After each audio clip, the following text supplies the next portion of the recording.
원한다면 어디든 갈 수 있는 시대. 설령 그곳이 지구 끝이라도 불가능이란 없습니다. 바닷길이 개척되고 하늘길도 열렸습니다. 육지에는 기찻길이 깔렸습니다. 버스까지 추가돼 이동은 한결 쉬워졌습니다. 그리고 여기 이동의 패러다임을 바꾼 발명품, 자동차가 있습니다. 불과 136년이라는 짧은 시간 동안 내연 기관차는 지구인의 삶을 바꿔놓았죠.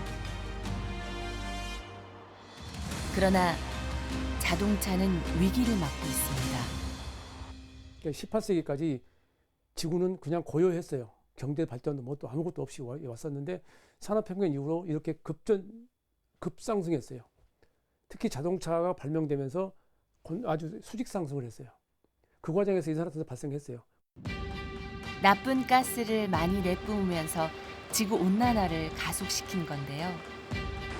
탄소 중립 시대, 자동차 중심의 이동은 어떻게 달라져야 할까요? 제일 중요한 건요, 교통에 대한 수요를 줄이는 거예요. 승용차도 행복하고 대중교통, 보행자, 자전거도 행복한 정책은 없습니다. 계속 이런 식으로 과거처럼 한다면 저 같은 사람들의 다음 세대, 그 다음 세대 지구는 없다고 저는 봐요. 지구를 위해, 아니 지구에서 살아가는 인류를 위해 반드시 가야 할 길. 그 탄소 중립을 위해 낯선 변화들이 시작되고 있습니다.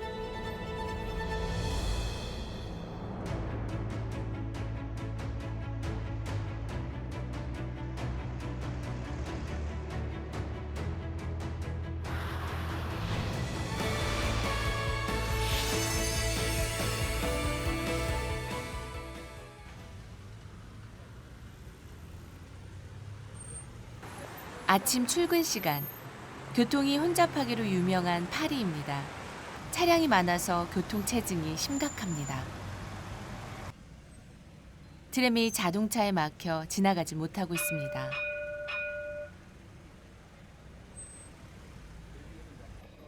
자동차가 사거리에서 꼬리물기를 하다 벌어진 일입니다. 그 사이를 수많은 오토바이와 자전거가 요리조리 뚫고 지나갑니다. 언뜻 보기에 무질서해 보이는 이 장면. 그러나 여기에도 엄연히 운행 규칙이 있습니다. 오토바이는 일반 자동차와 같이 차선 위를 달립니다. 자전거는 맨 오른쪽 차선에서 바깥쪽으로 다닙니다.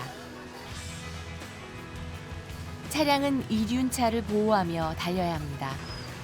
그런데 이 많은 자가용이 20년 전에 비해 절반이나 줄어든 거라고 합니다.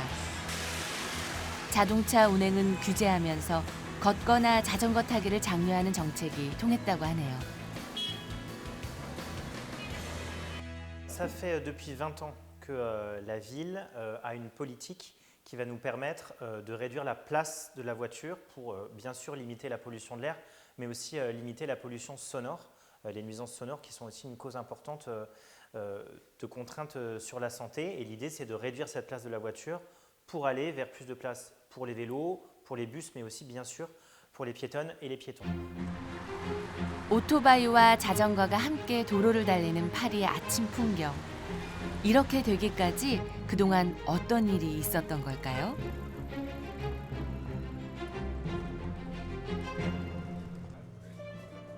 높이 210m, 한때 파리에서 가장 높았던 마천루에 올랐습니다. 역시 파리의 상징 에펠탑이 가장 먼저 눈에 들어옵니다.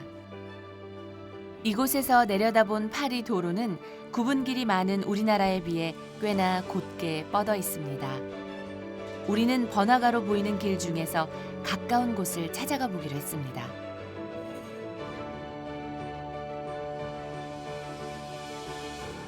꽤나 큰 도로로 보였던 이 길은 왕복 4차선이네요.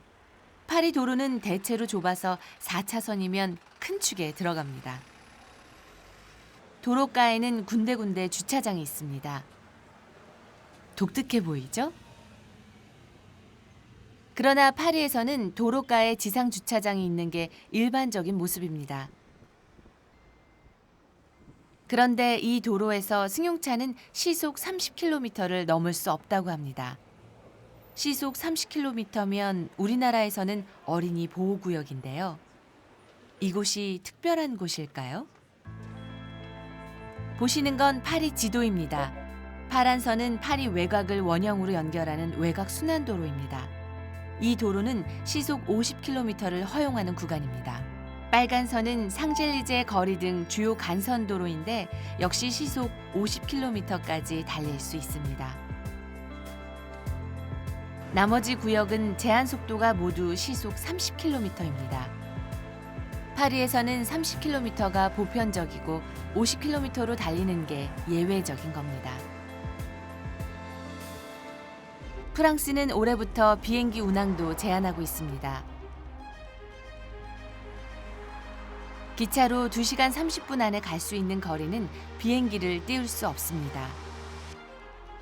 그래서 파리, 보르도 노선 등 5개 노선이 사라졌습니다. 그러나 시민단체인 기후행동 네트워크는 불만이 많습니다. 국내 노선 108개 가운데 겨우 5개만 없애서는 효과가 별로 없다는 겁니다. Cette proposition a été réduite à 2h30 par la loi climat et résilience, avec une exception supplémentaire pour les hubs et les vols qui ont une majorité de personnes qui sont en correspondance. Donc en fait, on voit qu'on commence à rajouter des exceptions, déjà à une loi qui a été vidée de son impact, parce qu'aujourd'hui, 2h30, les vols pour lesquels il existe une alternative en moins de 2h30, ça concerne 5 lignes en France. 5 lignes et qui ne sont pas parmi les plus émettrices. 비행기 운행 제한을 두고 논란이 많았습니다. 기후행동 네트워크는 기차로 5시간 안에 갈 수 있는 곳까지 비행기 운항을 제한하자고 주장했습니다. 여러 시민사회단체가 모인 기후시민위원회는 4시간으로 의견을 모았고 기후탄소법에는 결국 2시간 30분이 반영됐습니다. 유럽 환경청이 운송수단별로 1km당 이산화탄소를 얼마나 배출하는지 조사했습니다. 비행기는 285g, 내연기관차 208g, 버스 68g, 기차 14g으로 비행기와 자동차가 확연하게 탄소 배출이 많았습니다.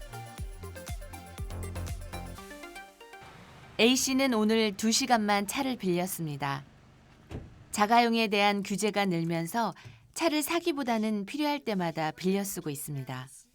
A씨가 빌려 쓴 차는 전기차. 이 카쉐어링 회사가 소유한 차량은 모두 전기차입니다. 전기차가 아니면 몇 년 후에는 사업을 접거나 차량을 교체할 수밖에 없기 때문입니다. 파리에서는 2024년부터는 모든 경유차에 대한 진입이 금지되고 2030년부터는 내연 기관차도 통행이 제한됩니다.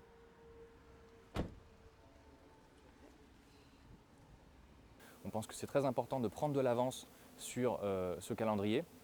Il faut accélérer la transition écologique, il faut accélérer la transition vers le zéro émission. Donc c'est pour ça que nous avons une flotte 100% électrique avec des Renault Zoé et des Dacia Spring qui sont arrivés récemment dans la flotte. Donc c'est pour ça, on essaye d'accélérer cette transition à Paris. 그런데 이런 일정조차 못마땅한 사람들이 있습니다. 차량 규제 시기를 더 앞당기고 파리뿐만 아니라 프랑스 전체로 확대하자는 겁니다. Non, à ce stade, ce n'est pas suffisant. Si on veut atteindre la neutralité carbone en 2050, il va falloir supprimer, sortir des véhicules thermiques beaucoup plus tôt et les interdire à la vente dès 2028, alors que ce qui est sur la table aujourd'hui de la Commission européenne, c'est 2035. Et ce que veut la France, c'est plutôt 2040. En fait, la France freine sur cette ambition climatique européenne. 파리를 찾는 사람이라면 반드시 다녀간다는 루브르 박물관입니다. 이 박물관 뒷길은 4차선인데 이 가운데 3차선이 자전거 도로입니다. 차량에 배분된 도로는 한 차선뿐입니다. 반면에 자전거는 양방향으로 다닙니다. 일반 차량은 아예 진입조차 할 수 없습니다. 택시나 버스, 배달 차량만 허용해 통행량을 제한하는 것입니다. 파리는 앞으로 이런 도로를 전체 도로의 10%까지 늘릴 계획입니다.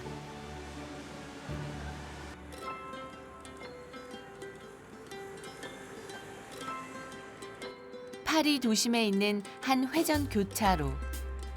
이곳도 4차선인데 차가 다닐 수 있는 차선은 한 개뿐입니다. 차는 한 방향으로 달리고 자전거는 양방향으로 달리고 있습니다. 차량 운행은 불편하게 하고 자전거는 편하게 다닐 수 있는 환경을 만들고 있는 겁니다. Parce qu'on sait que c'est aussi l'argument d'efficacité. À Paris, les gens sont pressés. L'efficacité qui permet, et avec des pistes cyclables qui sont larges, les vélos vont plus vite, on peut absorber plus de trafic. Et c'est ça qui va aussi développer l'usage du vélo. On a un grand espace qui est réservé au vélo. Donc ça, c'est voilà, le plan vélo jusqu'à 2026. 파리 도로는 곳곳이 파헤쳐져 있습니다. 몇 년째 계속 이런 모습인데요. 도로가에 있는 주차장을 없애고 대신 인도를 넓히거나 자전거 전용 도로를 만들고 있습니다. 지역에 따라서는 녹색지대로 조성하는 곳도 있습니다. 지상에 있는 14만 대의 주차 공간 가운데 절반을 4년 안에 없앨 계획입니다.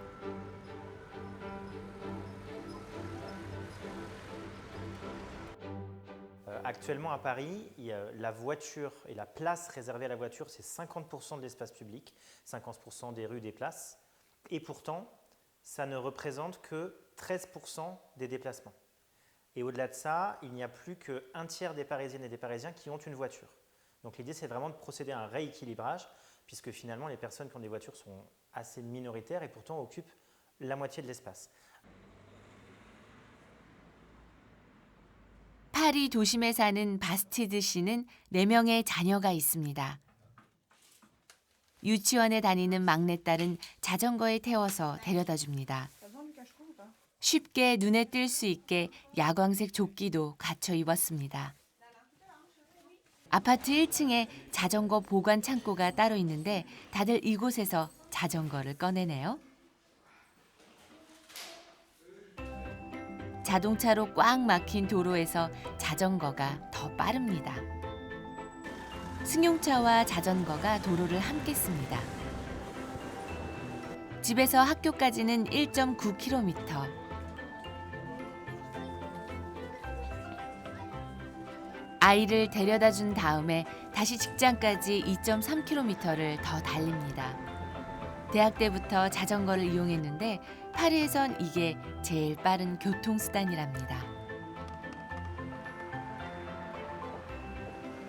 Ça fait à peu près une vingtaine d'années. J'ai commencé en prépa quand j'avais 20 ans pendant mes études.